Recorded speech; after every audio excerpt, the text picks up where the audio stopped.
পানিতে নাপাক পড়লে পুরো বালতি কি ধুইতে হবে?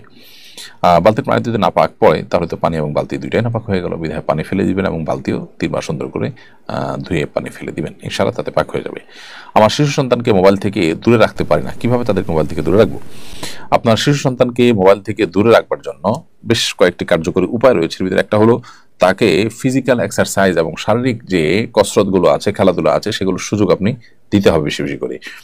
নিজে তাদেরকে সময় দিতে হবে।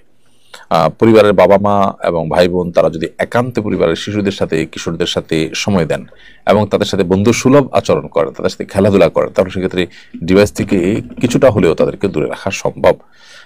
বিধায় শিশু হলেও শিশুকে আপনি সময় দিন এবং নিজে তার সামনে তার পেছনে মোবাইল টিপাটিপি করা বা অন্য যারা টিপাটিপি করে তাদের সাথে তাদের মেলামেশা করানো, এই কাজগুলো যদি আপনি বন্ধ করতে পারেন তাহলে সেক্ষেত্রে আশা করা যাবে যে সন্তান মোবাইল এর যে আসক্তি আছে, এডিকশন, সেটা থেকে বেঁচে থাকতে পারবে। এরপর রুবাইয়াত বিনতে আয়েশা আপনি লিখেছেন, 4 রাকাত বিশিষ্ট সালাতে প্রথম রাকাতে সূরা ফাতিহা শুরুতে আউযুবিল্লাহ সহ বিসমিল্লাহ পড়ি, পরের 3 রাকাতেও কি আউযুবিল্লাহ সহ বিসমিল্লাহ পড়তে হবে নাকি শুধু বিসমিল্লাহ পড়লেই হবে? আপনি প্রত্যেক রাতের শুরুতেই আউযুবিল্লাহ এবং বিসমিল্লাহ দুইটা পড়ে তারপর সূরা পাঠ করা শুরু করবেন। এরপর ইয়াসিন আহমদ লিখেছেন, রক্তদান করার জন্য মায়ের অনুমতি নেওয়া কি জরুরি? মা যদি অনুমতি না দেন তাহলে কি রক্তদান করা যাবে? ভাই ইয়াসিন, রক্তদানের জন্য মায়ের অনুমতি নেওয়া দরকার নেই। তবে আপনার মা যদি নিষেধ করেন রক্তদানের ক্ষেত্রে, তাহলে সেক্ষেত্রে আপনি যাকে রক্ত দিতে যাচ্ছিলেন তাকে আপনি রক্ত না দিলে যে তার ব্যাপক কোনো সমস্যা হয়ে যাবে এরকম না। এই পর্যায়ে যদি হয় তাহলে আপনি এখানে রক্ত দিবেন না, কারণ মায়ের নির্দেশ পালন করা তো আপনার জন্য অধিকতর গুরুত্বপূর্ণ। আর রক্তদানটা আপনার জন্য যে আবশ্যক না, কারণ অন্য লোক আছে, অন্য কেউ হয়তো দিবে।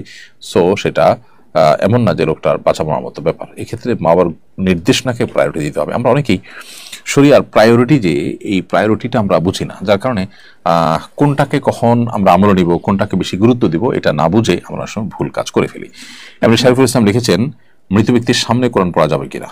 মৃত ব্যক্তির সামনে কোরআন পড়তে কোনো অসুবিধা নেই, বিধি নেই, নিষেধ নেই। তবে মৃত ব্যক্তিকে শুইয়ে তার লাশের সামনে ভাড়াটিয়া কোরআন তেলাওয়াতকারীদেরকে এনে কোরআন পাঠ করানো হয়।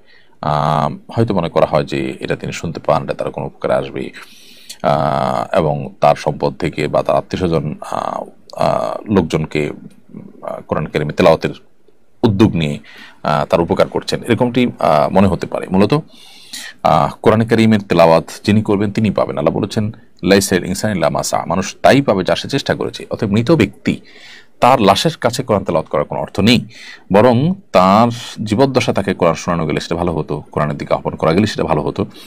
এখানে শিক্ষা নিয়ে আমরা জীবদ্দশাতে কোরআনকে শিখি, কোরআনকে জানি, কোরআনকে বোঝার চেষ্টা করি এবং আমল করার চেষ্টা করি।